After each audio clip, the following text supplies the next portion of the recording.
Piling ko tungkol sa ninong yan eh. Ito, game. Rian, kanino ginamit yung nakita naming lubricant at Mentalitan petroleum jelly. Ako nakita sa... alam ko yun. Ice. Kala ko sa Gundam ginagamit yun eh. Oo nga pa eh, nandun pa tayo sa Oo, para mawala yung ano, para dumulas.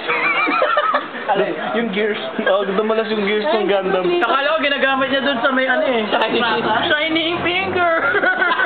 Actually, yung gears niya doon, sa lampas niya raw yun. Hindi ko yung tinatanong. Doon kang ginagamit mo rin eh.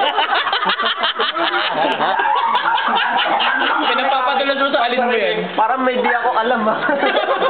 Ano? Parang may di ako alam ah.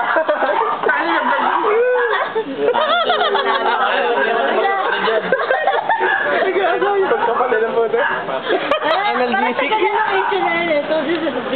Wala eh, nakita namin to. Petroleum jelly. Ginagawa pa nga namin yung Malibay expose eh. Kala nga namin sa Gadganda, may God finger. Petroleum jelly, wala ako idea. Sa Destiny yun. Wala. Pero alam ko na, meron na siya doon. Pero yung lubre. Okay. May condom. Condom? Condom, ginagamit sa Gundam yun eh. Okay, guys. Kaya pala ba? ulo. Sinusuot sa ulo ng... Kaya pala ba yun? Putangin na may umutok ka. Sino? Ikaw! Mismo yan, ikalingato ng Pangina, makita mo, meron pang stain, no? Langya ka. Oo, si Jonah. Pink point stain, no? Langya ka. Meron ka? Very good. Okay na. Hindi, okay, ang baho eh. Gago, 7 minutes na lang. Gago.